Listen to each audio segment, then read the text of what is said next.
It's like PTSD for jobs. Kind of, sort of, yeah. I know. Welcome to the first ever episode of Hollywood at Night with your host, Hollywood AJ. This is my co host, the wonderful Allie. Now, Allie, you are a true crime fanatic. Just I go through real am. quick what drew you to true crime and what drew you to stories that not many people have heard of in our crazy history of true crime in America. Well, actually, true crime, funny story. I started watching the show Snapped with my grandma. That was our little Thursday and Friday night little sit downs that we had with each other. And she was actually pretty obsessed with it too. Now, this was like back in the day, where there weren't very many people on YouTube yet. And we watched it together. And I don't know, they kind of just ran into me really, being interested in stories of basically how somebody can do this to another person, that type of stuff.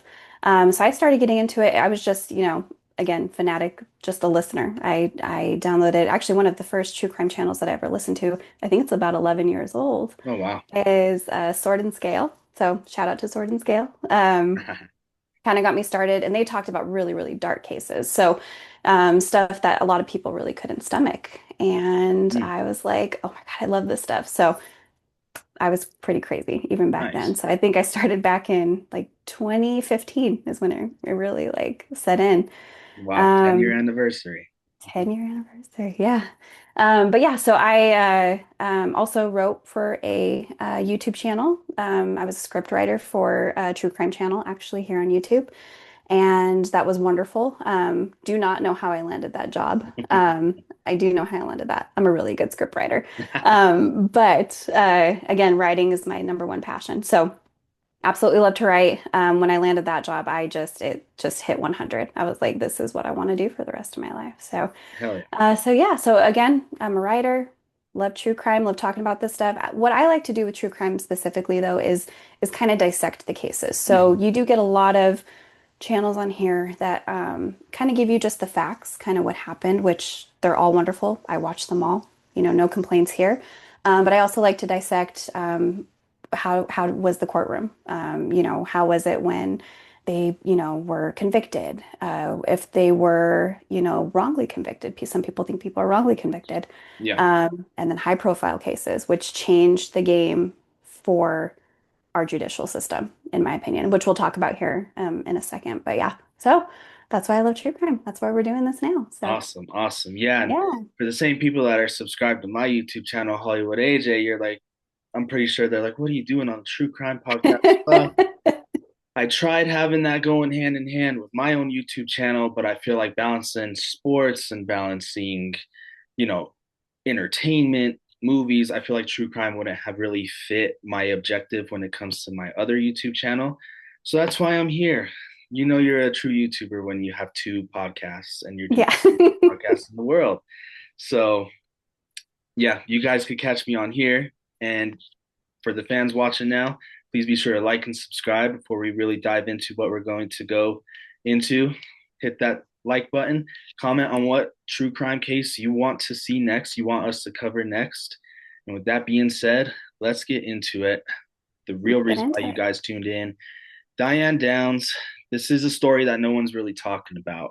Now, to put this in kind of layman's terms, this is kind of like a Lizzie Borden case, only Diane Downs did not kill or unalive, excuse me. She did not unalive her parents. It was a series of boyfriends that she had. So, Ali, why don't you just tell me your overall thoughts on the case now that it's been almost 4 decades since it Yeah. happened, just about 4 decades since it happened. Oh, yeah. Well, we're talking about this because there's been at least two high-profile parole hearings that she's had. Diane Downs, if you are really, really into true crime, a lot of people know this story. This did happen in the early 80s. So, again, not a lot of people, maybe even in the generation below millennial, would have really studied this, known it. The reason we're talking about it, though, is not really to come in here and plead, hey, she was guilty. Hey, she was innocent. We're not really going to talk on that. We'll touch on it and you'll see here in a second on why. We're actually going to talk about her case specifically, the holes, in my opinion, the injustice that happened during the trial. Yeah. Diane specifically, though, very unlikable person, which you guys will kind of understand here in a second. And the reason why I said earlier in the introduction was this is one of the cases that really kind of started the public, you know, I guess scrutiny. This was high profile. There was a movie made after it. It was a big case in the early 80s. What So was the in movie? What was the movie called? Not to cut you off. You're good. Small Sacrifices, is what the movie is Oh, called. I forgot who played her. Farrah Fawcett, actually. oh Farrah wow. Fawcett played her. Okay. Yeah, huge actress playing her at that time. Yeah, yeah, yeah. Um, it was definitely, it was Hollywood for sure, the way Yeah. that that movie was done. But it's one of the cases that you can kind of see where not only was she sentenced as, guilty in the courtroom, she was sentenced in the public eye immediately. As soon as she started doing interviews, that girl was sentenced. They were like, that girl is guilty. There is something wrong with her, which we'll talk about a little bit later on. Yeah. But she, She she she, kind sh of she kind of fit the narrative of today where, the phrase you're innocent until proven guilty. yeah, Nowadays, even if somebody supposedly cheated on their spouse, you're guilty until proven innocent. And I feel exactly. like she kind of started that trend where, like you just said, oh, she's guilty from the start. She had to have done this. Yeah. So, yeah, definitely. But, like I said, there's not a lot of people that have heard about this. The burden of the proof will always land on the shoulders of ones who are pointing the finger.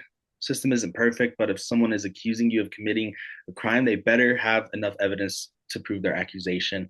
And I feel like even today, there's so many crimes out there that are just spewed out to the media with a ton of evidence that is yet to be seen or yet to be told. And Hmm. if you think of high profile cases like Ted Bundy, OJ, Jodi Arias, just to name a few, you could see the shift of someone being accused of a crime within a courtroom now being on trial with the public. And what most people don't realize about Diane Downs was highly prosecuted in the media, not only the courtroom, you mentioned the movie and Hmm. whatnot, but I really want to go into the shooting that happened. So Okay. we'll get into the meat and potatoes. May 19th, 1983, Diane dropped Christy, Cheryl, and Danny at home with their grandparents, which were her kids, correct? Diane Downs. Uh, yeah, dying down. So she had three kids. Okay. Yes.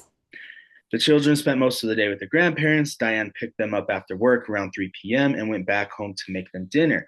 Diane stated that she saw an ad in the paper for a horse and decided to drive to her friend Heather's house to show her the horse Heather might be interested in. Even though it was later in the day, she thought it would be a good opportunity for the kids to get out of the house. They drove to Heather and Heather's husband's house and stayed until the sun went down. It was already dark by the time they all left. Diane decided to drive through the back roads. She stated that they did this all the time, quote unquote, sightseeing. Even though nothing can be seen of how dark it was, this was around 10 p.m. And Diane stated that all three kids were asleep in the back of the car. According to Diane, a shaggy haired man standing next to an ugly yellow car waved at her to pull over, signaling that he needed help. She described him as a 5'9" white male with bushy hair. She got out of the car, leaving her three children in the car, and approached the man. He pulled out a pew pew. We can't say GUN on YouTube. Okay. He pulled out a pew pew from his jean jacket and threatened to unalive her. We also can't say kill. Okay. Um, threatened to unalive her unless she gave him her car keys, which she refused to give him. He then proceeded to walk to her car, reached inside the car from the driver's side, and shot all three kids point blank. Diane pretended to throw her keys to get his attention, so he lunged at her and she fought off hard enough to get back into the car. He shot at her twice, hitting her once in the arm, and she sped away. Diane described herself driving like a maniac to the hospital, and that's kind of an important detail because some would later come forward and testify that they were driving right behind Diane and she was not driving hysterically.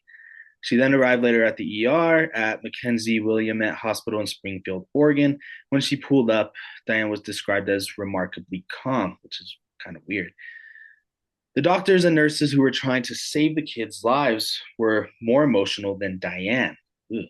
The staff was quick to take all three kids out of the vehicle and brought them to the operating room to assess them, but Christiane and Stephen Daniel, aka Danny, were still alive, holding on for dear life in the back seat. Diane was waiting in the waiting room with her arm wrapped with a colorful beach towel. The nurse who approached Diane's arm would state that she thought it was odd that Diane wrapped her own wound in the car, but never went to her children's aid. Yeah, as a parent, you got As a parent, you kids just first. Yeah, come on now. like anything can happen to me. I don't even care. If my kids are hurt, they're the first ones that I run to. Exactly, End of story. End of story. exactly. So that's already suspicious. The Oh yeah. shot to her arm was small and external. Unlike her children, Diane made a couple of calls while waiting to hear about her children. Her first call was to Robert, and I'm not making this name up, Robert Knickerbocker. Her second call was to her parents. Her parents hurried to the hospital and would also describe Diane's demeanor as bizarre. When the police arrived, they said that she seemed bored while the police were there.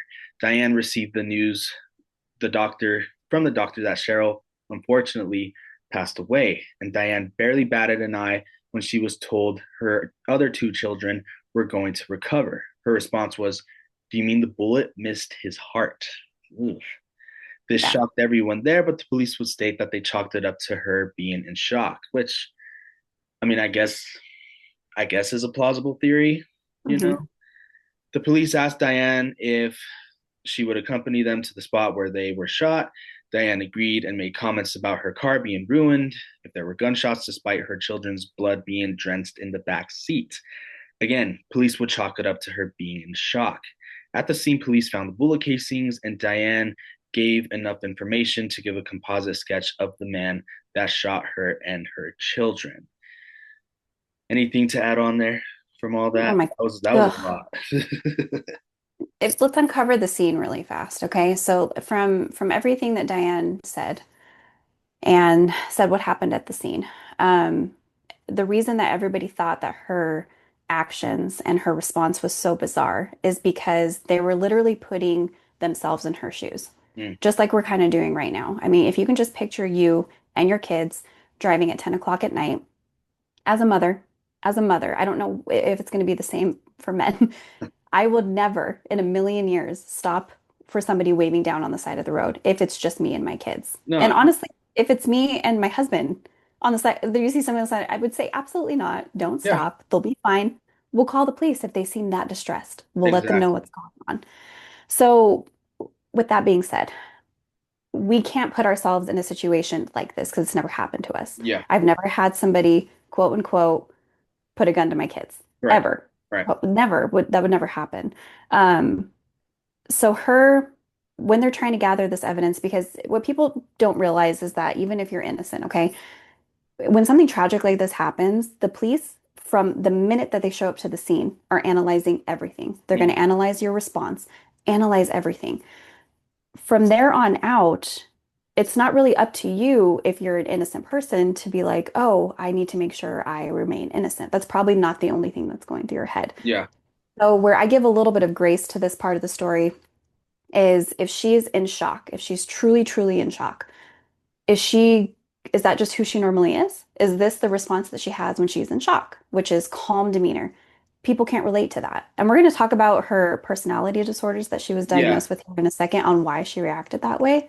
But from the her story, from the moment that it happened to the moment she found out one of her children passed away from the gunshot is completely bizarre. And in my Mhm. opinion, I don't think anybody would react that way. Well, I mentioned earlier she had a history of boyfriends. Did any of her Yeah. boyfriends like come out and say she was like a weird individual, or were they just blinded by the sex, for lack of a better term, and tried to Um, distance themselves from everything?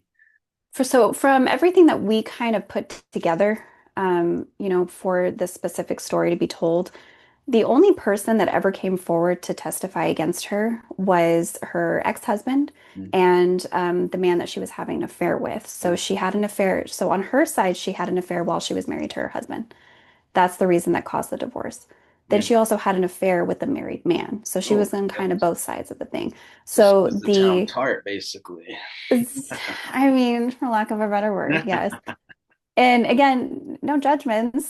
Try not to judge people and what they decide to do with their lives. No, no, no. In my opinion, so Knickerbocker, we're gonna talk about him. She called him Nick. So that's how I'm gonna refer to him. So Okay. Nick specifically, the way that he treated her was hands off.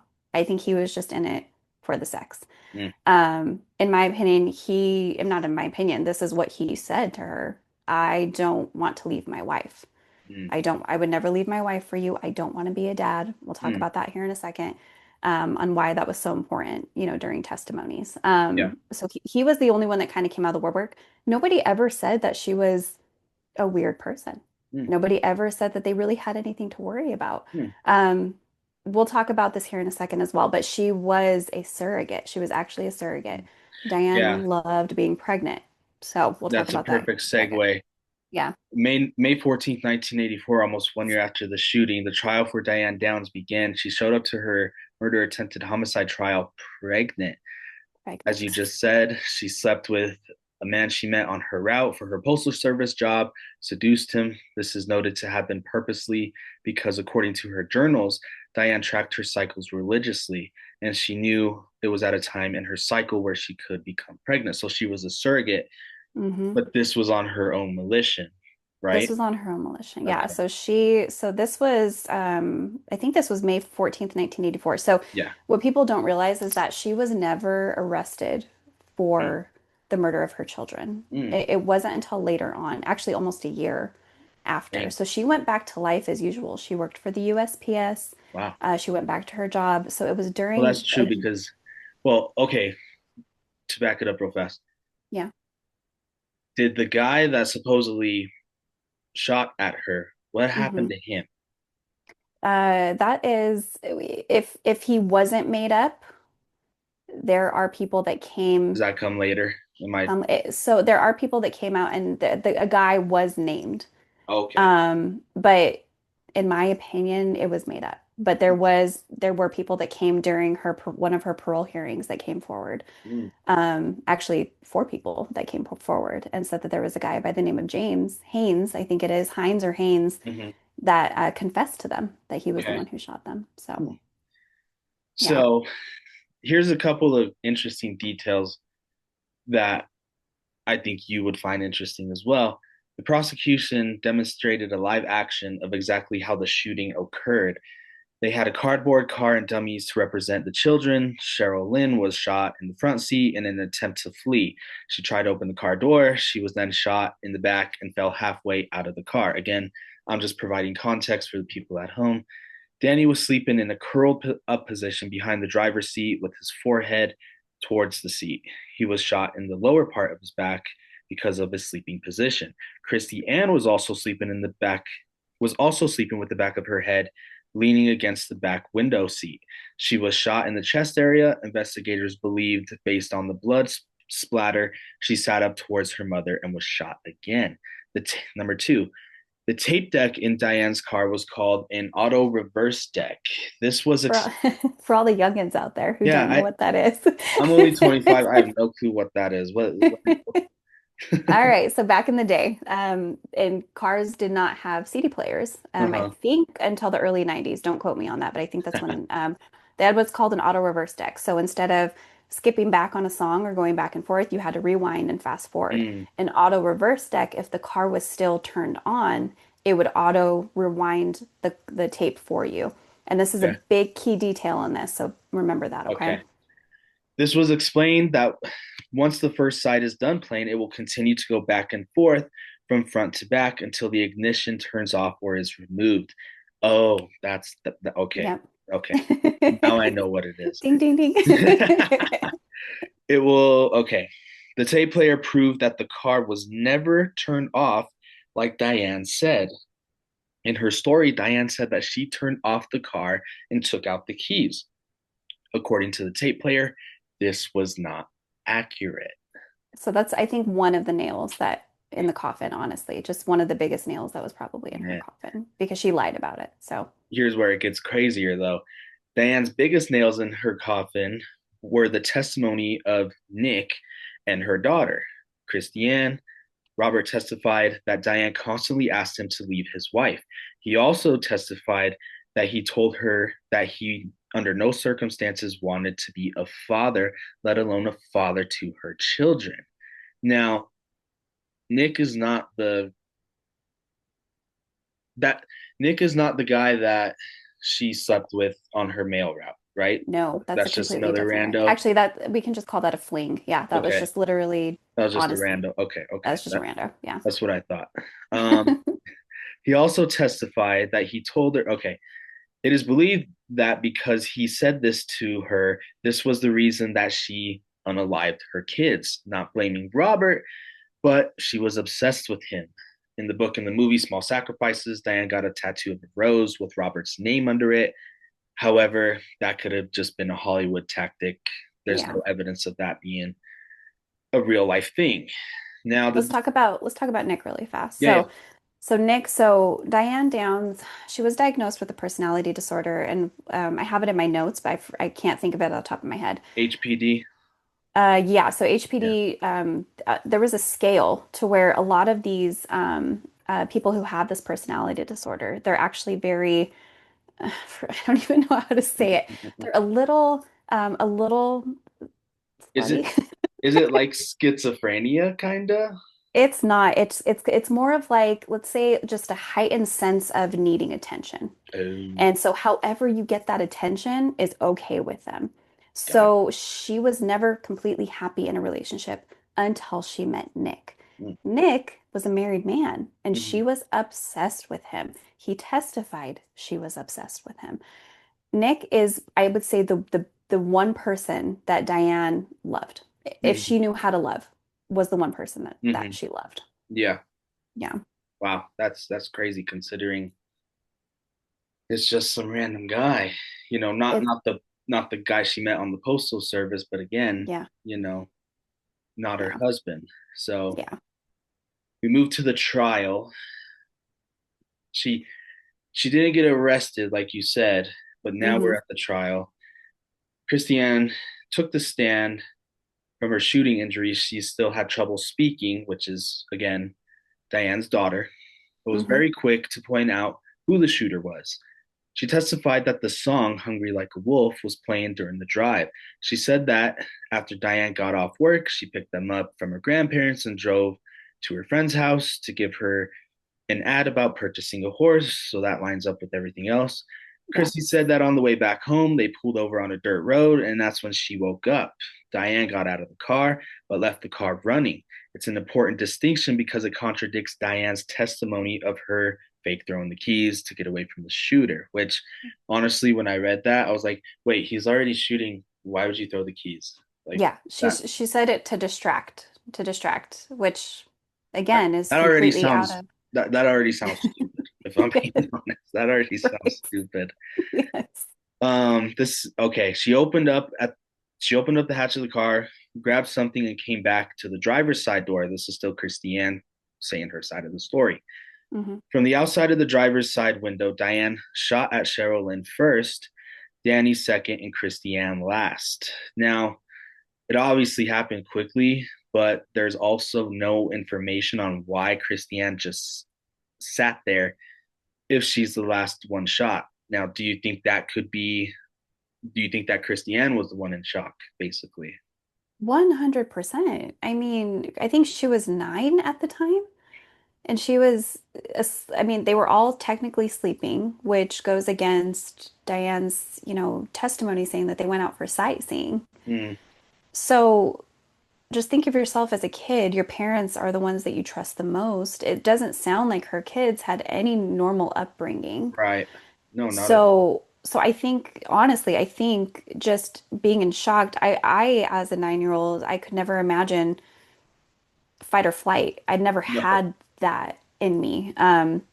So to tell a 9-year-old, well, why didn't you just run? Like, get out of the car. Like, you don't run away from your mom. You think that Yeah, no, everything she does exactly. is perfect. As a 9-year-old, you're still worrying about if boys have cooties, if girls have Right? cooties. You Yeah. you can't fully distinctively make active decisions seeing your siblings get shot like that. Yeah. It's sad. So the defense argued that Christiane was coached into the testimony from the prosecution and the hospital because they had preconceived notions of Diane already. Their argument was that the hospital psychologist and the hospital's case manager coerced Christiane to testify that her mother was the shooter because without her testifying, she would have a high chance of walking free. Now, do you see do you even see a world where a child could testify against their own mom? Obviously, it's happened many times since the 80s, but just what are Yeah. your thoughts on that? I don't think that a child, no matter how coarse they are, would ever go against their parent unless 100% she knew what happened. And now, in the moments of her regaining consciousness and having all of these issues that she now has, which is speaking and walking. I mean, she had so many issues after this shooting. I don't think that any child would get up there if they were just not certain Right. that this is what happened. And I don't care how comfortable you are. I don't know if there was a CPS back then who was handling her after this. Maybe. And so, in my opinion, and again, this is all just based off of we've never been through this type of Right, thing, right. in my opinion. But as a person who had a healthy relationship Yeah. with her mom, never would I ever get on a stand at that age if I 100% didn't know that my mom is a monster. But Then also that's just my aren't opinion. right, but also aren't there like clauses, and albeit this was in Oregon, but in other states, aren't there like certain rules when for lack of a better term when it comes to law that because they're a minor, they can't really testify? That's Or a good question. I actually don't know. hmm, that's Actually, because I know that kids have been on the stand before testifying against their parents, uncle, aunt, right. whatever. A lot of that has to do with like divorce court, though, mainly. Yeah. Maybe some murder trials, obviously. I probably have to dig a little bit deep into like the cases that I've heard. I think I've heard at least one other case Mm. where a child testified against their parent as a minor. I can So, look that up real yeah, let's fast. Google that. That's what Google's for, man. Yeah, I kind of We wish don't we kind of don't wish have we had auto a reverse computer decks to look anymore. that up. But while you're doing that, I do want to talk about a little bit Yeah, about that testimony because yeah. we're going to go through this here in a second of kind of the injustices I think that happened during the trial. This was not one of them. Okay. I couldn't even imagine the bravery it took for that girl to get up there and testify against her own mom, which honestly they moved away from her dad. We'll talk about here in a second Yeah. to another state away from, again, her father. Hmm. Now she's only with her mom. Like you would never want to lose the only parent that you Right. really know No, no, at no, this absolutely. age. So, It says, yes, there are laws governing minor children's testimony, but it's not a simple yes or no answer. Minor children can sometimes Minor children can and sometimes cannot testify. A court determines a child's competence to testify based on their age and ability to understand and relate the events with specific expectations, sometimes allowing younger children to testify in certain cases, especially those involving abuse or SA, meaning sexual assault. yeah. So it really, like I thought, it really just depends, you Okay. know? So, So what I'm guessing then, again, this is just me guessing because I don't know it very well. What I'm guessing is that maybe they needed a written statement from her stating that she was okay to go up there and testify or something like I'm that. sure, but also if they're trying to say that she was coerced at the hospital, Yeah. I'm pretty sure that Diane's defense was like, we need to get your daughter to testify like now, like soon. Yeah. She's going to be one of the first people to testify. You know what I Yeah. mean? Yeah. So, That would make sense. yeah. Now, Diane's defense did argue her condition, HPD. She doesn't react to situations like other people would. Her attorney did say that she laughs when she's not supposed to laugh and overreacts to normal situations, kind of like the Joker, Yeah. the real Joker. Diane is a suspect is because she is unlikable. The defense's closing statements included the testimony of Diane saying that she was inappropriately touched as a child by her father. She recanted this statement because of her bizarre behavior in the courtroom, dancing and drumming with her pencil during the playing of the song Hungry Like a Wolf. Diane was, I do want to talk about that really fast I because feel this like is that is what such made her so unlikable. So go ahead. what this same thing happened. I think it was not Jodi Arias. Oh my gosh, what I can't remember her name. Women who are on trial for murder. She murdered her boyfriend. Are you talking about that one scary lady? Casey Anthony. Oh, Casey Anthony. Casey Anthony. She Yeah. murdered her child. She murdered her child. Yeah. And guess who was found innocent? Casey Anthony. She also stated on the in court that her father essayed her. I Yeah, I sometimes feel remember like that you did. this is like something that happens, and God forbid that it does happen. This stuff does happen, and when people lie about it, it's so disgusting. I think It this is a is. defense. I think it's a defense. I think defense attorneys go in there just hitting low. Yeah. And they don't care. They're like, you know what? We're going to do whatever it takes to win this case. Yeah. Money, money, money, money. We're going to make sure that my client is set free. It's like, for lack of better comparison, politics where you got to say what you need to say to win, you know? Exactly. Exactly. But here's the crazy thing about Diane Downs is that her father, before he passed away, up until the day that he died, he was claiming her innocence, Mm. even though she said that about him. And she recanted it. So great, but she still said it. Do you think he was saying that because he knew that she was innocent? Yeah, and we're going to get into that. So her Well, go whole ahead. Go ahead. family. Talk about that. Yeah. Okay, let's talk Let's about that get really into fast. that. Yeah. It's important. I do want to come back to the trial after we're done with this, though. But Yeah. this does kind of open the doors to what we're really talking about in this video, which is yes, do we want to get the story of Diane Downs out there? Do we want people to stop killing their children? Yes. If there's any diagnosis that could ever help for your kids to stay alive, that is our goal. Hmm. But we're going to talk about so her brother is actually still to this day a firm believer in her innocence. So he had a Facebook post, and this is actually where I found it. So this is from the Facebook of James. His name was James Fredrickson, and it's going to be a little long, so bear with me, Okay. okay? But it says, by the way of introduction, my name is James Fredrickson. My sister Elizabeth Diane Downs. Her first name was Elizabeth. Mm. She went by Diane Downs. She and her three children were shot by a stranger on Old Mohawk Road, Mm. north of Springfield, Oregon, on May 19th, 1983. My 6-year-old niece Cheryl died, 8-year-old Christy, and 3-year-old Daniel survived. They called him Danny. That's very important to know. Lane County, Oregon persecuted and prosecuted my sister from the very start, which is what we were talking about. She was already persecuted and prosecuted Yeah. in the public's eye. So that's what he's saying too. Um, they withheld exculpatory evidence from Diane in violation of America's Brady v. Maryland rule. Mm. They destroyed evidence to gain an illegal conviction. In my opinion, I agree with that. Mm. And admitted under oath. They knowingly used perjurious witnesses to tamper with the jury verdict. Agree with that. In violation of the United States Are you, Constitution's Fourth Amendment. are you saying the cops did that or her defense The was prosecution. prosecution? Okay. Yeah, and we're going to talk about this too because this is again, we're not saying she is not guilty. Okay, I just want everybody to know that. Yeah. I don't know how Go many ahead. times I have I'll to say let you that. finish the brother's statement. It goes on a little bit, but this is the biggest piece of evidence I think that the defense would have had, and I don't know why this wasn't used. So it says 2 days after the shooting, Lane County, Oregon detectives asked my sister's ex-husband, Steve Downs, if Diane had a 22 caliber Ruger. Steve said that he had one in Arizona. He'd taken the 22 caliber Ruger from his friend after Diane divorced him in 1981.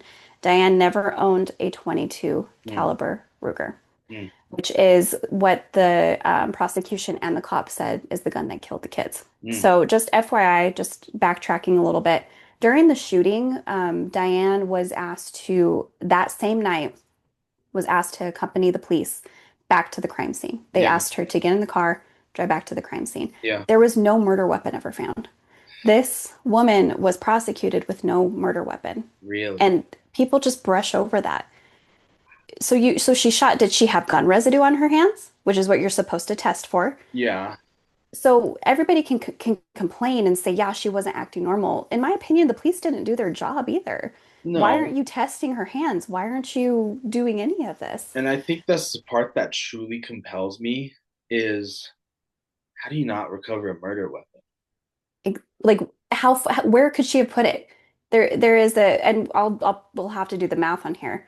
How far away is Old Mohawk Road where she said that the kids were shot to the hospital? It Yeah. has to be in that radius, especially if people came forward and testified that they were driving behind her. Yeah. It has to be in there. If you have a murder weapon, it has to be in that radius. Now, did they testify other the people that were behind her per se? I think it was, don't quote me, we'll have to 100% make sure. I think it was one person. One. I think what had happened is that they maybe put it out in the newspaper and said, if you know anything about this case or if you were there that night, please contact the police. And I think somebody Interesting. came forward, yeah, and Wow, said that they were driving behind her. that is interesting. So basically, with her brother's Facebook post talking about this, which let's put that into perspective really fast. 1984 is when she was convicted. Facebook post, they're still talking about her innocence. I mean, you don't go that long talking about somebody's innocence if you don't think that they're innocent. When was that So, Facebook post made? let me see if I have a date on here. I don't. If I'm I don't guessing, have a date on. probably like mid to late 2000s, I would say. Had to be. Had to be. Yeah. And I recovered this again doing a lot of the research for our story. Yeah. I mean, this was after I think after her second parole hearing. So this had to be 2000s. I think her second or third parole hearing was 2010. Dang. So yeah, so sometime So before what then. did what did her brother say in the post? So her brother is basically stating, and I'm gonna kind of condense this a little bit because it's really, really long. Yeah, yeah. He's saying that the gun that the prosecution stated to the jury that killed her kids, that specific gun was in Arizona with her husband. What? Yeah, so hear this. So it says 2 days after the shooting, Lane County, Oregon detectives asked my sister's ex-husband, Steve Downs, if Diane had a 22 caliber. Steve said that yes, he owned one. Diane did not have it. He had it in Arizona. So Steve Hmm. said he'd look for the gun when he returned to Arizona. It came as no surprise to any of the family that Steve lied and said he couldn't find the Ruger. So they're saying that he couldn't find the Ruger. Hmm. Steve or Diane's brother is saying that he's lying, that he couldn't find the Ruger. Okay, so Why would he this is lie just about hearsay. I don't know. Basically, and again, I've never been in this position. If a family member is guilty, I mean, you might do everything that you possibly can and say everybody's lying. Well, yeah, but at the same time, if you're lying that the gun was with you, Hmm. but yet saying you never owned it, So basically, Steve, which is Diane Down's ex-husband, yeah. said that he had the gun and then turned around and said he couldn't find it. Oh, okay. Okay, so this is what her brother James is putting into question. So you Okay. said you had it, now you're saying you don't, type of thing. Okay. Well, that's a fair assessment then. Yeah, That's a yeah. fair. And so here's where it gets really interesting.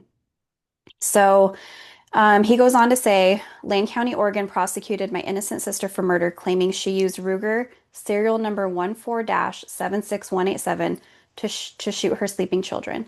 Diane swore Steve had the gun in Arizona. My dad, which is James and Diane's father, believed her. Okay, so this is where the dad comes in saying, "Oh my God, she has to be innocent. There's no murder weapon." Okay. Okay. Yeah. So after Diane was convicted in 1984, Dad, which is their dad, ran an advertisement in the Arizona Register Guard newspaper. So just put this in perspective for anybody who's never read a newspaper, okay?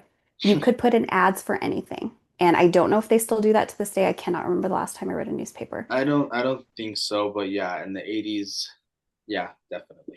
That was basically your form of communication. That would literally be I mean, if you want to equate it, that would literally be posting a Facebook ad Yeah, saying, hey, this, honestly. and this. So Because back kind of the same then, thing. newspapers were social media, basically. Exactly. And they were delivered to your doorstep every single morning, I think Monday through Friday at like 4 o'clock in the morning. Yeah. This was your social media. Yeah. Okay.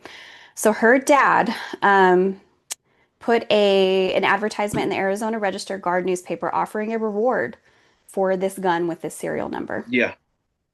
Immediately, and I don't know what immediately is, but this is what the Facebook post says. Okay. His dad, which is James and Diane's dad, received a reply from a man in Prescott, Arizona, saying he had the Ruger that they were looking for. The gun with that serial number that the police said shot the kids was found in Arizona. What? Yeah, How it's crazy. how did it get? There's no underlying information of who this guy was, why did he have that gun? Hmm. If I'm going to guess, Steve sold the gun. Steve sold the gun, or do you think it could actually be this quote unquote mystery man that shot her kids? Exactly. Especially if the police never made any arrests Yeah. in correlation to that. Yeah. And it just so happens that it finally came back to him. Yeah. And the reason that this never came forward, I don't think any of her family was ever put on the stand to testify. I don't think any of this. All of this was after, like 2 decades after she was convicted When all of crimes murdering were her solved. family. I mean, you have cold cases that are being, because of the DNA evidence, like Yeah, overturned 40 years later. It's wild. they finally found Tupac's killer based Yeah, off of right? that. It's And who was the other one? Zodiac Killer in yeah, California. Like man, it's wild. it is wild. It is wild. It's So wild. with all that not being presented, there was something else you said that was interesting that Diane's daughter, Christy Ann, Hmm. was living with her dad, but then moved away, you were saying? Or, So they moved away from, I think this was 1983 okay, before, actually, I think this was only 6 months before the shooting before the happened. shooting. Diane went to live with her family in Oregon from Arizona. Mm, So they split up. Diane moved to live with mom and dad, grandma and grandpa. okay.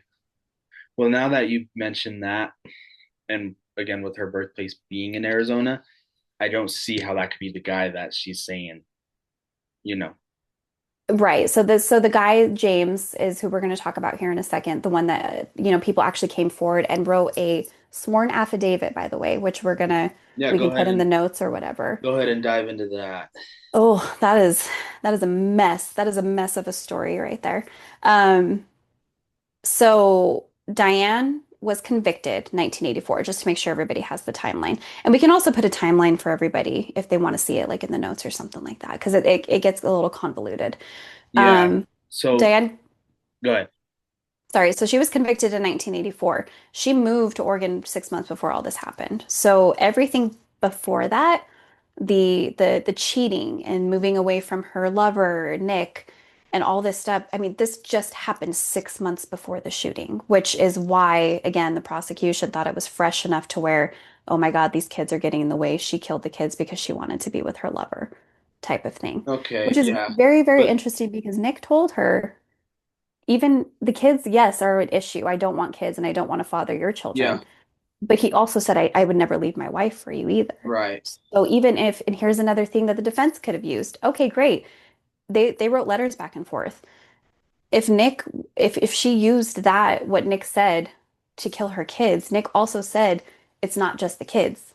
It's me not wanting to leave Right. my wife for Yeah. you.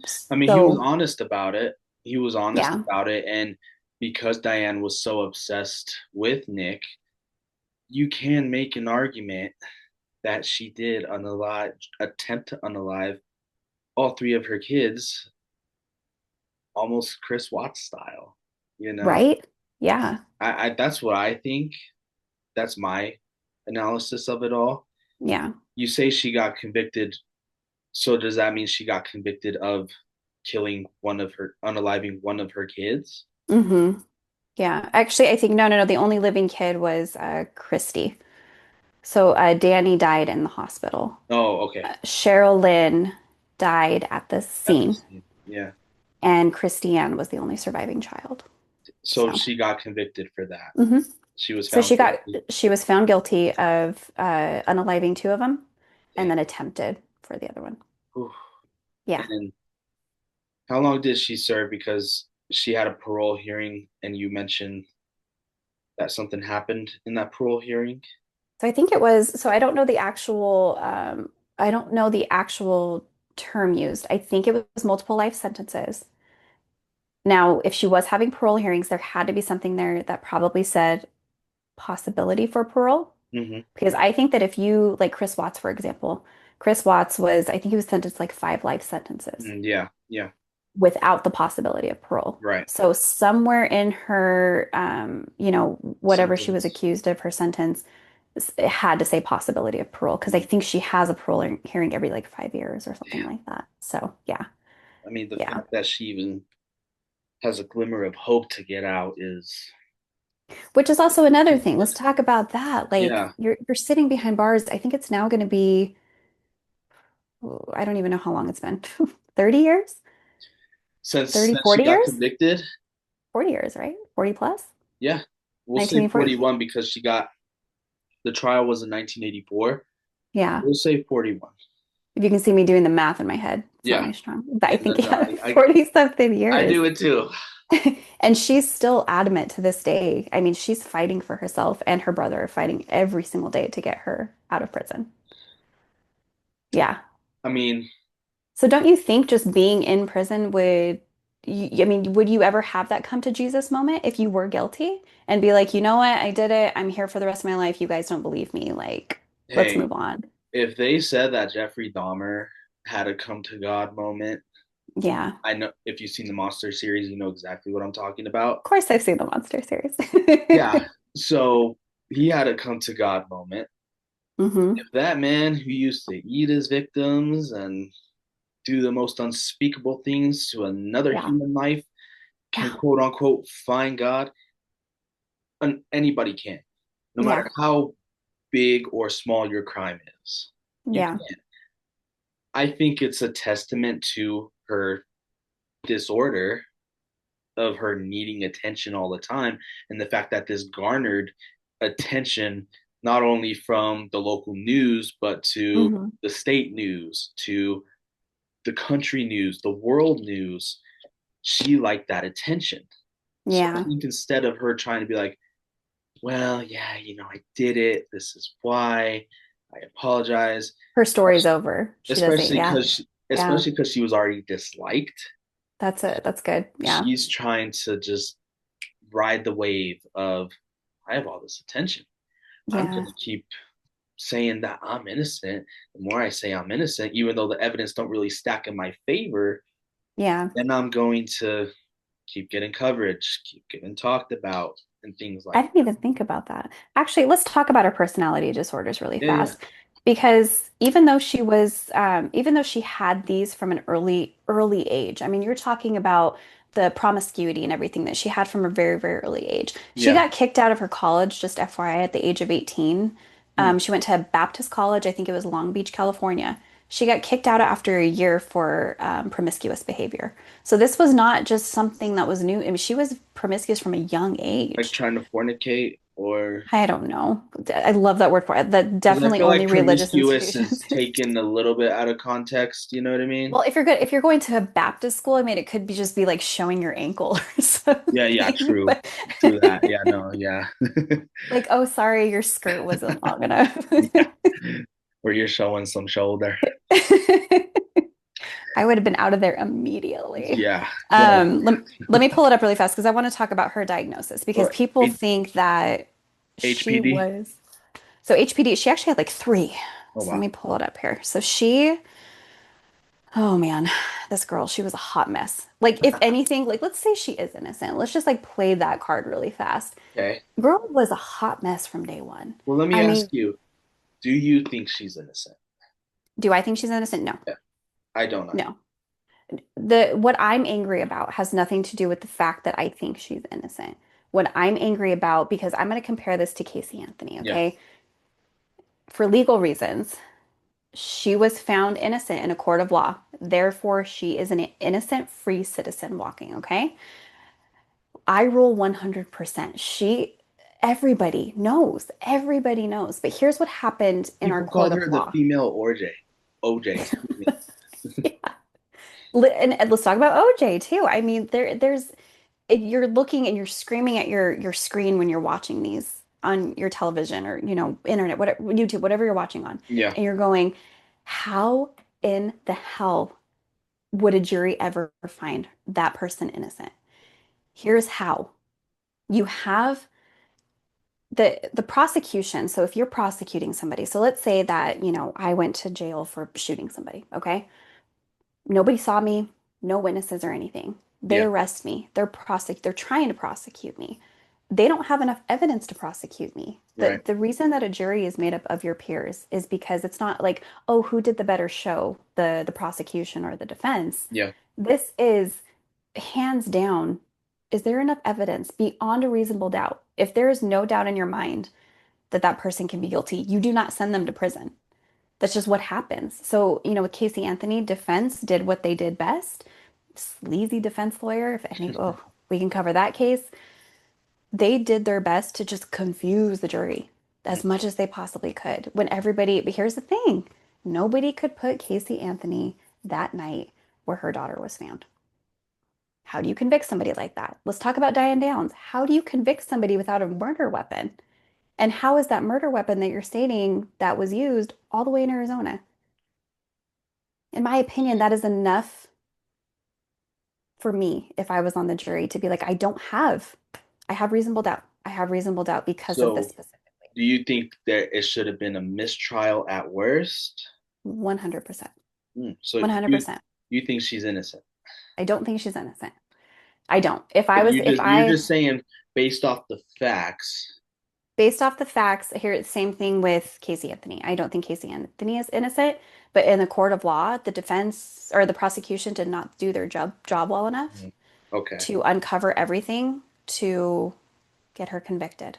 And okay. that's just how it is at the end of the day. That's just how it I is. see what you're saying. I see what Now you're with Diane Downs, oh my God, like, and we can talk about it. In the court of law, she was found guilty. So we can definitely say, do I think she's guilty? Yes. Do I think that a guy named James was there on the road randomly that night and shot her children? No, I don't absolutely either. not. I No. don't either. I think she's a different murder weapon, if I'm being Yeah. honest. And But here's the thing. This is why it's so hard. Let's pretend we're on a jury right now. yeah, We're sitting here and let's say that we're in the back room and we're all getting together for the however long it takes and you're sitting here saying, "Okay, well what other murder weapon did she use? not, Okay, what not did she only have gun residue?" Like, yeah, not only that, but how come no one else saw the guy that was shooting? You yeah. know, that's the part that honestly does it for me, where it's like, no, you did it. You Well, did it. then you also add another layer of that's children. So you're not going to convict somebody and you're not letting justice prevail for those kids. Yeah. And you have the one surviving kid stating that my mom did it. Like, I see why she was found guilty. I do. And there's three types of people that will tell you the truth: Yeah. drunks, kids, and angry people. Yeah. A 9-year old kid has no reason to lie, No. which I think makes her innocent. And I hope they keep her in prison. Is she still alive? She's still alive. Yeah, she actually just, I think 3 months ago, it was either 3 weeks ago or 3 months ago that she just had, because we're in November of Yeah. 2025 right now. I think it was 3 weeks ago or 3 months ago that she just had another parole hearing. Again, found guilty. No Good. parole. Good. Yeah. Yeah. Well, good on them. Yeah. That's amazing. That's amazing. But if you're talking about going back to 1983, 1984, in my opinion, if I was on that jury, I probably would have found her not guilty. And that's hard to say. It's hard to say. Sure. I Um, mean, when you look at it factually, yeah, yeah. I could see how. I can. Yeah. You were going to discuss some of her personality traits. Oh, that's right. That's right. What are some of her personality traits that are like, All right. You guys ready for this? It is a literal laundry list. oh dear. Okay. So Diane was diagnosed with HPD, which is histrionic personality disorder. This is my opinion. Diane was born with this personality disorder. That's just my opinion. There's Okay. no medical records out there that say otherwise, okay? Like Um, skedaddle, I mean schizophrenia.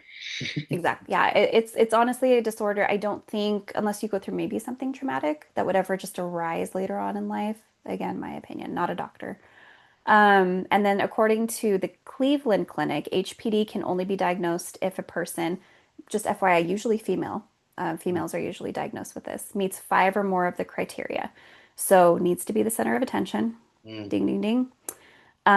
He or she have seductive or provocative behavior, mm, shifting and shallow emotions. mm, So 100%. Uses appearance to draw attention. mm, Impressionistic and vague speech. mm. So if we want to include some, snips of Diane talking, she rambles on. Like she doesn't take a breath. Like Yeah. and the reason that with this specific personality is you're trying to convince somebody and kind of, I would say, gaslight somebody. And Which, so you're in my talking. opinion, if somebody's like that, more than likely, I feel they're bullshitting. Yeah, But that's just me. That's just me. I'd honestly. be like, no, she's lying. She's In my opinion, there's a lot of lawyers out there that probably have HPD because they just possibly, talk and talk, like, and just talk and possibly. talk and talk and talk. But if you've ever been, I don't know if you've ever had to debate anybody before, but when somebody just, no matter how strong or weak their arguments are, if they keep talking and keep going, you get tired. You Oh kind of just yeah, get tired. you're just circling the wagon at that point. So how I think that she spent her life to get out of like situations, maybe bad situations, or maybe when she got in trouble with her parents or something, was just talk and talk and talk and talk and get Right. out of trouble that way. Like, oh my God, okay, we get it, shut up, type of Yeah. thing. And then and then dramatic or exaggerated emotions too. Mm, So a lot of people, I would say, can probably compare that to, let's say that you were caught as a kid stealing candy or something like that. yeah. And you turn it into this like dramatic experience where it's just like, no, honey, just go put the candy back. Not that big of Right. a Right. deal. But you're like screaming on the floor, But at crying. the hospital, they said her emotions were really vague and really Hmm. like, okay. Basically, Yeah. in layman's terms, they could not read her. Like, so It's probably like the reverse effect of that last trait that you just said, maybe. yeah, possibly.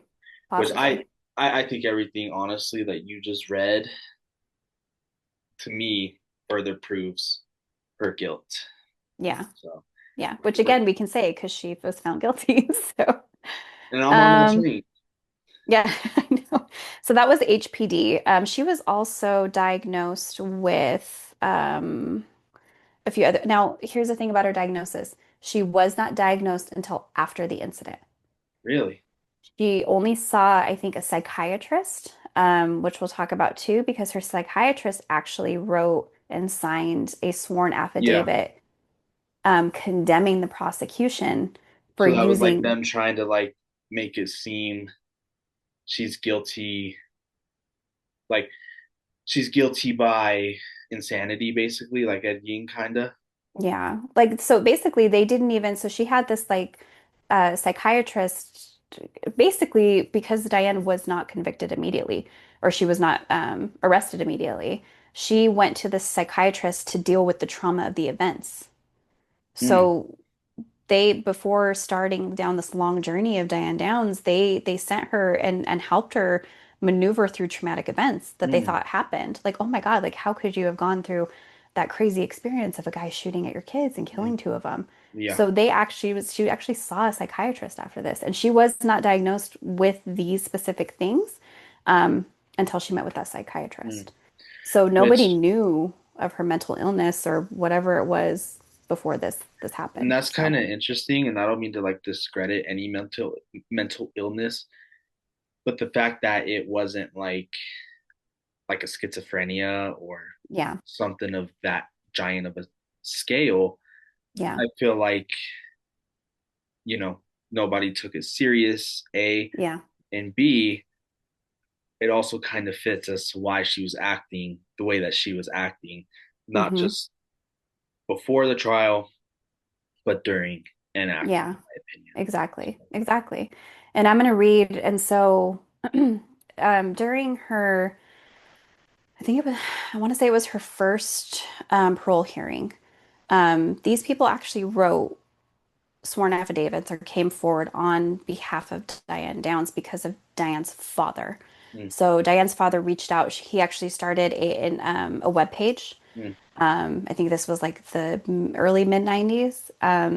begging these people to come forward, stating the police, everybody, the court needs to hear about this. Yeah. Like, so there were, I think there were five sworn affidavits, but this is from her psychiatrist. Okay, so I'm going to read this really fast. So everybody, bear with me. Dr. Polly Jamison is a name that has not been shared too often with this case because Dr. Jamison was hired by Diane's attorney, James Jagger. That was Diane's attorney's name, Mhm. for psychological therapy to help with the trauma of the events of that night. So her defense attorney hired this person to Okay. treat her, Okay. basically. Yeah. Okay. So she diagnosed Diane through a test named MMPI, which was Minnesota Multiphasic Personality Inventory, Hmm. with a score in the range of a personality trait called psychopathic deviant.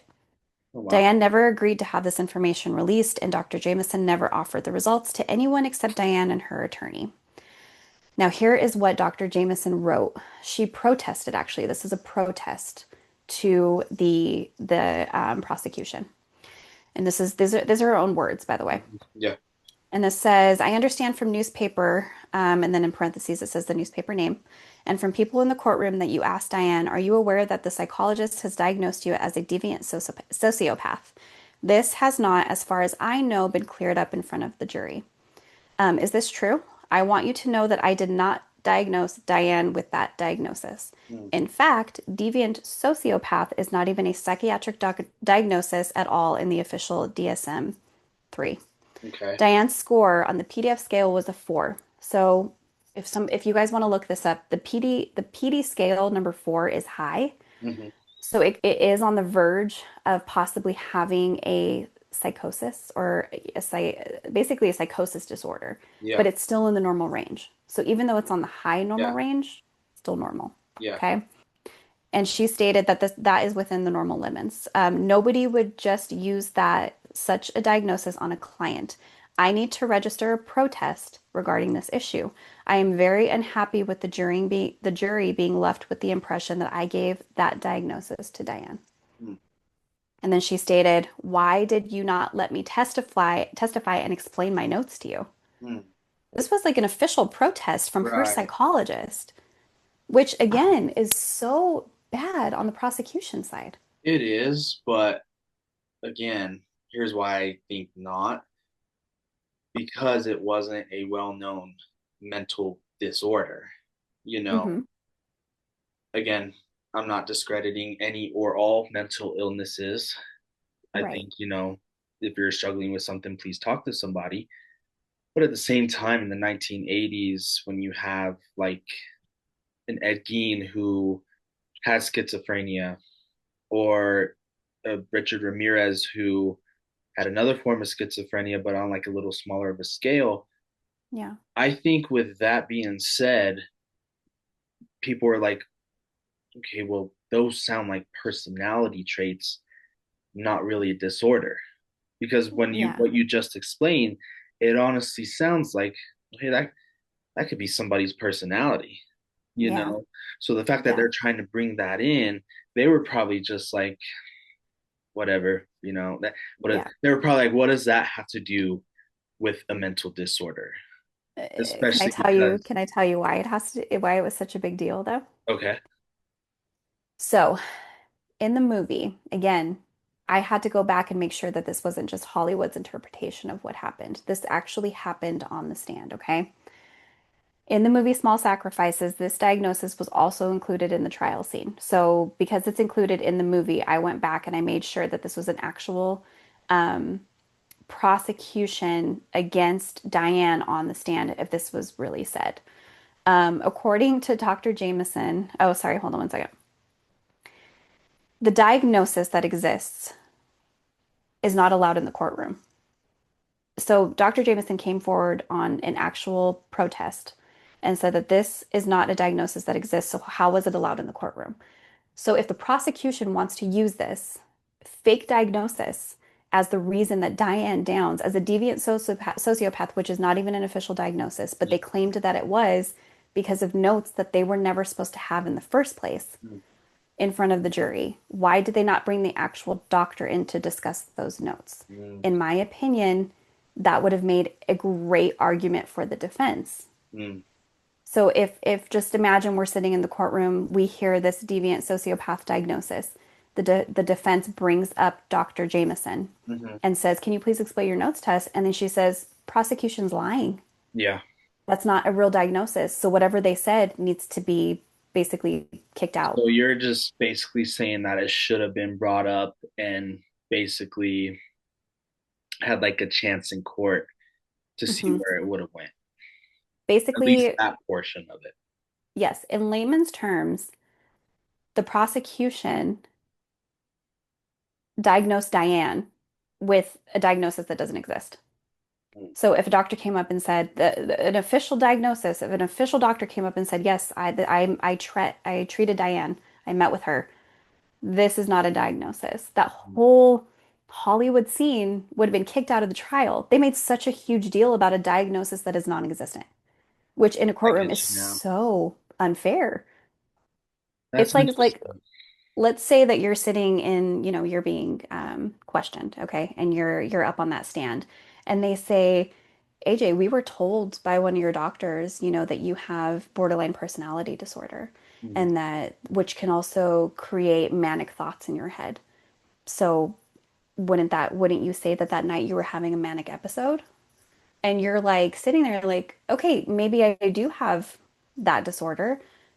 But you're basically now claiming that I'm guilty because I was having a manic episode that night, but I wasn't, or something like Mhm. that. Okay. So now it's a lie. Basically, it was just a complete lie. Hmm. So, and this is why it's so hard to talk about this with somebody like Diane Downs, who I think 100% is guilty. I'm not going to bat for her. I'm going to bat for our judicial system, You're just trying honestly. to, I get what you're saying. You're just trying to say if there's facts and there's evidence out there, you want it all to be laid out on the table, And and let the jury decide. whatever comes from it is whatever comes from 100%. Like, why are we playing this like dog and pony show? Like, this is not something, and this is why I get so irritated with basically public lynching, is because we're not on that jury. We weren't called to be on that jury. The jury is on that jury, it. Yeah. and all facts need to be presented on both sides. If you're defending somebody like Diane Downs or Casey Anthony, like you better have a strong defense too if you're going to Oh, be for defending sure. somebody like that. For sure. And It just bugs me how even back in 1984, how she was already claimed guilty before I she get even was convicted. And I just always want to put it like we're not going to be able to move forward as a society with this type of gross misinterpretation of doctor's notes that you didn't even bring the doctor up there I get you. to discuss it. So No, that's just my opinion on the whole thing. I'm with that. I'm with you 100%. I hate that culture of you're guilty until proven innocent. These days, you're guilty until proven Hmm. innocent, and I absolutely hate that. And so yeah, just for better context, I am with you on the sense Hmm. of she is guilty, but if there are certain things that need to be addressed, they all need to be addressed because Yeah, no matter how sad the person is or cruel the person is, you got to have a fair trial, no you matter what have it to have a is. fair trial. No matter what it is. Have to have a fair trial. And the reason, so Hollywood got introduced with this scene, and if anybody wants to watch this old 80s movie, it's unbearable for all the youngins out there. I promise. Yeah. The acting is crazy. It's funny, but Farrah Fawcett's awesome, so very Well, easy to look at. that's the But perfect segue into kind of the last question I want to ask you for mhm, this episode. And by the way, guys, please be sure to like and subscribe, leave a comment. You've watched the Monster series. I take it you mhm. watched all three: Jeffrey Yes. Dahmer, Menendez Bros, and the Ed Gein. With Yep. the Ed Gein one happening, just two questions. What were your overall thoughts of that? And how do you feel that Lizzie Borden is going to be the new monster of the Monster series?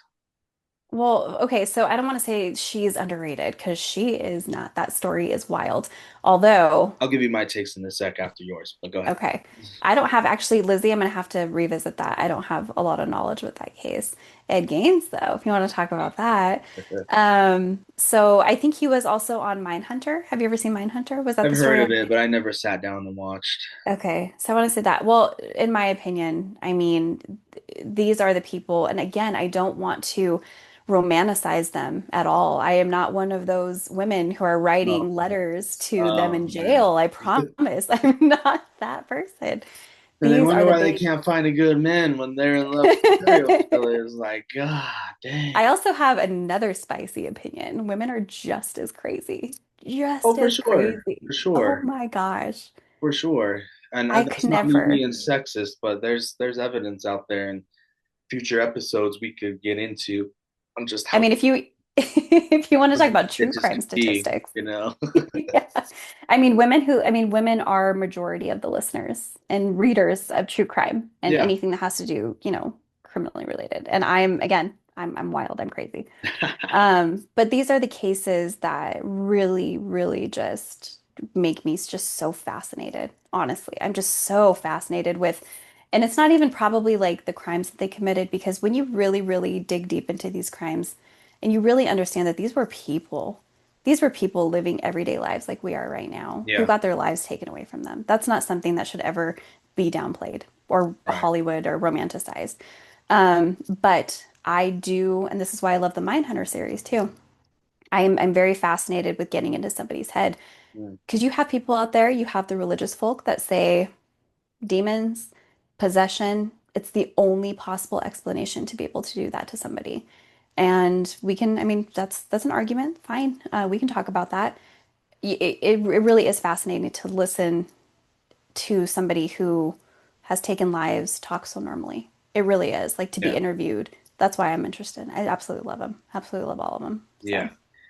For me, I feel like I think what I was like more compelled about is how that happened in like the 50s when hmm if you ask anybody about the 50s, it was nothing but glitz and glamour and everybody was happy.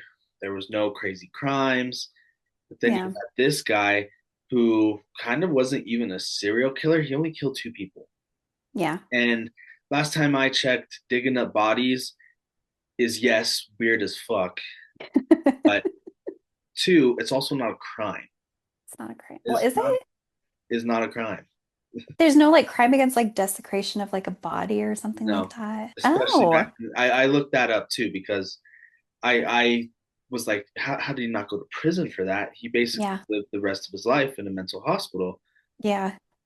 And they're like, no, digging bodies. The internet said no, digging bodies is not considered a crime. So I think the fact that, he inspired all these fictional characters, the Texas Chainsaw Massacre, hmm Norman Bates, Buffalo Bill, I just find that really crazy. It And puts the lotion on his skin or it gets the hose again. oh my gosh, it literally made me, and like a true idiot, I watched it at night, so I went to bed all scared. But I was literally just like, what the You don't get fuck is this scared. guy Come doing? on. My goodness. But about Lizzie Borden, I don't know who she is. I never Yeah. heard of her. You already went down the story of two kids that unalived their parents. Yeah. I feel you could have done somebody better. Yeah. And again, I'm not putting them on a pedestal of like, oh, I worship these guys, I look up to these guys. But as far as like an entertainment aspect, you could have done a Ted Bundy monster series, hmm like they previewed at the end of the Ed Gein monster. Oh yeah, they did. Yeah. You could do John Wayne Gacy, who they previewed at the end of the Jeffrey Dahmer series. You could do OJ. I know Ryan Murphy kind of already did OJ, but I thought it was stupid. I really Yeah. They focused on the trial and Yeah. what was allegedly happening during the night of June 14th, Allegedly. 1994. Allegedly. Allegedly, the juice was loose. May I just say that? So, no, you could have just done it on somebody much I more think that entertaining. I think they were trying not to be sexist. I get that, but still, like, granted, not many people probably knew who Ed Gein was, and Right. many people Right. got educated on him from watching this show.